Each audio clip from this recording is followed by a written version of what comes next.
guys, it's Cece. Welcome back to my channel. Today we're talking some Raid Shadow Legends, and we are specifically going to be talking about some of the upcoming events and what is going to be going on this weekend. If you are new to my channel, welcome. I'm Cece, and we cover things all Raid Shadow Legends. And if you have not started the game, or you're looking to start a new account, or if you know someone that's starting the game, tell them to use my link down below. My link is actually going to get you a free legendary champion on day one. That's right, you are going to get yourself Elenaril through my link, and that is going to be such a huge start because you're starting with a legendary, and on top of that, at level 25 you're also going to get Uugo. So again, that's down in the description box below, or scan the QR code on the screen.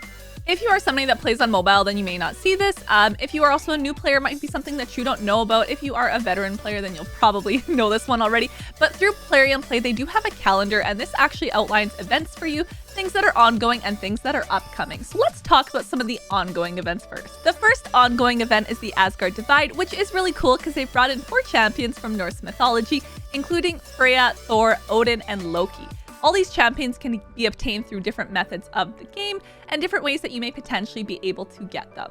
One of the other ongoing events is the Loki Chase. This is going to be the easiest one to get out of those 4 champions because for Loki, all you have to do is essentially log in for 7 days. You do want to keep an eye on these events as they are going to end November the 22nd, and you do want to make sure that you have enough time to actually get Loki, as you do have to log in for 7 days to get him. But if you log in for additional days, you'll also have the chance to get his Soul Stone along with some other freebies. Along with the Asgard Divide, they also have the ongoing event-themed dungeon. This is something you want to take a look at as it is limited, but there is still some time. There's about a week left in it, and it's pretty cool because if you're able to go in here and farm, which I do suggest doing a little bit of, you are going to get yourself some artifacts as well as some potential of some powerful accessories, including the ring, amulet, or banner, and have the potential for this to actually be a legendary. So be sure that you do take a look at that and farm some of that before it goes away. One of the major events happening over the weekend is going to be the free gear removal event. This is a great time to actually play around with your gear, improve it if you can. And if you are a new player and you don't have a lot of resources for silver or things like that, one of the best times to actually do some of your challenges and missions. So for example, in your missions, it may ask you to equip 2 champions with specific gear on them, or there's certain ones that you need to get specific attack percents and things like that. Rather than wasting your gear to swap it out, this is actually a great time to take care of some of those progress missions if you haven't already done it. So be sure that you take a look, see if you've done those, and see if you can kind of time it up over this weekend to take advantage of the free gear removal. Also use this as an opportunity to replace some of your existing gear that might not be worth it anymore for you. It's a great time to make some improvements. And again, you're going to have all weekend for that, so be sure that you take advantage of this. There is another event which does tie into the Asgard Divide, and this is going to be the Path of the Fate Weaver. So this has to do with Freya, and although this is not an event where you can obtain Freya herself, through here you'll have the opportunity to get her a 5-star perfect soul, as well as an avatar frame, an avatar of Freya, and some other freebies. So to get this and actually make progress, it's going to include upgrading champions as well as summoning them. So this does tie into another event having to do with summoning that is happening. So let's go ahead and talk about that. So as I mentioned, with the Fate Weaver event, you do need to actually upgrade, but also summon champions. The summoning of the champions is what ties into this next event. So starting on Thursday, you are going to have an event that is going to be a guaranteed champion summon event. What that essentially means is if you summon 40 of your ancient shards, then you are guaranteed to get Elenaril, who we will go ahead and look at the skills of. Important thing to note with her is she is actually necessary for a fusion of Mikage. So if you haven't done the fusion yet, then that may be a good time for you to actually go ahead and try to summon for her. We'll also look at the skills of Mikage as well. If you are a veteran player, I actually want to hear from you guys. Comment down below, do you have her yet? Have you fused her yet? Is this something you're going to be going for? If you are a new player, you might not have those resources yet to do that, but it is worth noting that they are going to have this guaranteed summon event happening, and something that you may want to consider. Something else to keep in mind is once you reach your 40 shards and you do your 40 summons and get her, the event is going to end for you, so keep that in mind. Looking at Elenaril, she is an epic, she's in the High Elves faction, and she is an HP type.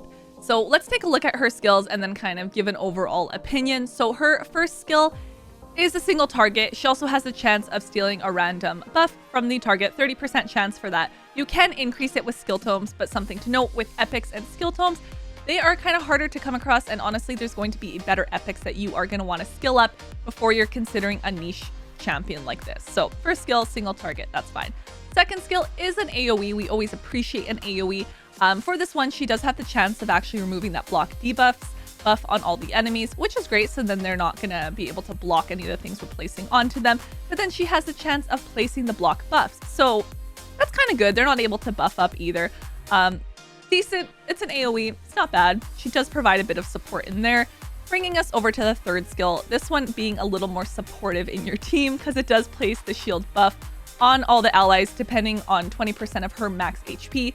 So you would have to build her tanky to actually make use of that, and also places the 15% strengthen buff on all allies as well. One thing to note about that is I know that there are other champions who are already going to be able to place a shield that I don't think she really fills that niche role very specifically for that. But looking at that, look at the passive as well. Heals the champion by 30% of her max HP whenever the shield buff is placed by her other skill. So whenever that expires or removed or is broken by an enemy attack, then she'll heal. So she'll have the shield. If the shield ends up like going away, some way, shape, or form, she'll heal herself a little bit. Taking all these skills into consideration, she's kind of mediocre. I personally don't think this is a champion I would go ahead and immediately look at her skills and be like, yes, I need to build this. This is going to fit perfectly in this part of the game. And is the way that I see it. But I do want to hear from you guys. Do you have her? Have you built her? Is there something I'm missing in here?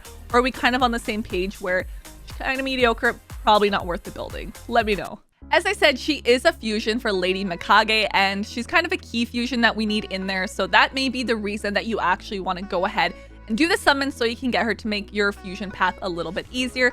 So Lady Mikage is a mythical. We'll go ahead and take a look at her next. One thing to keep in mind about mythicals is that there are two forms, and that is one of the reasons that makes them really cool and typically really useful. So looking at her skills, she is a support in the Shadowkin faction. Starting off with her first skill, it is already really useful, and this is in the base form. So she is going to attack with a random ally who is also from the Shadowkin faction. On top of that, she is going to place a shield buff, which will be equal to 10% of her max HP on whatever ally has the lowest HP. So not only is she going to be able to attack, she also provides a buff already within that first skill. Her second skill is another very useful one. It is an AoE, so attacking all the enemies and decreasing the duration of the enemy buffs and the ally debuffs, while she's actually increasing the duration of the buffs on allies and increasing the debuffs on the enemies. So it is another 2-for-1 skill. Her third skill is really impressive, and this is where you can actually get a lot of use with her and really see where she's going to start to shine, as she is going to provide the increased attack buff, the increased crit damage buff. But the big thing is that she teams up with all her allies to attack a single enemy. So that right there, you can go ahead and wipe somebody out with that, or do a ton of damage alone from that one skill.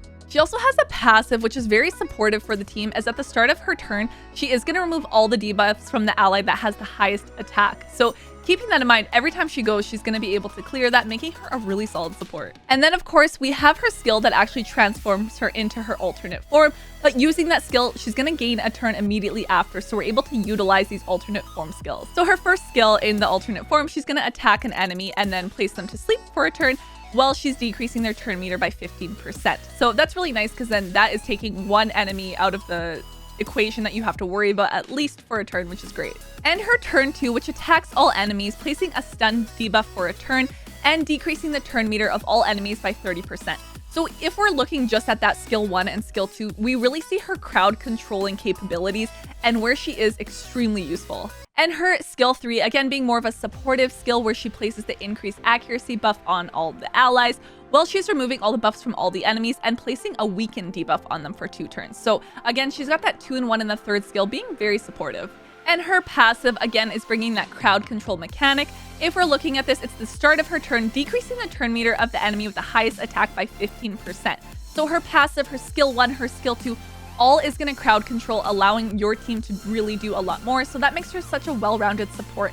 And it really brings us back over into the metamorphosis skill, which again will put her back into the base form, and she's going to get that extra turn. So I feel like this is something we probably already knew just looking immediately at the fact that she is a mythical and starting to look at some of her skills, how awesome of a champion she actually is. Obviously, she is like a top tier. We would want her. You want to be able to fuse her. I guess the question is for you guys if you are going to go ahead and try and do the summons so that you make your fusion journey a little bit easier. Comment down below and let me know, have you fused her already, or is this something you're excited for so that you are one step closer to actually getting Mikage? And the last thing that I do want to mention, because it is not on the calendar, but something you should know, is that on Friday they are launching the ×2 event of potentially getting a legendary from your sacred shards. That's right, if you've been hanging on to your sacred shards, now is the time to summon them, as you do have the ×2 chance of getting a legendary. They're also going to launch at the same time the ×10 event of getting Glacier of the Meltwater. So depending if that is somebody you are wanting to go for, could be a good opportunity to summon your sacred shards. Keep in mind though, the ×10 event is going to end one day sooner than the ×2 from the sacred shards, but nonetheless, it could be a good time to actually pull them. That is all I have for you guys. I wish you luck in your summons with your legendaries, but if you don't get lucky from that, another great way that you can get a legendary is actually by using my link down below or scanning the QR code. If you're a new player downloading using my link, you're actually going to start off with Elenaril, who is a legendary champion on day 1, and at level 25, you're also going to get Uugo. So it's okay, even if you don't summon legendaries, I can actually give you one for free on day 1. Otherwise, comment down below and let me know how you feel about the events and how they are going for you guys. Be sure you subscribe so you don't miss out on future videos. I'll see you guys next time. Bye! Next level.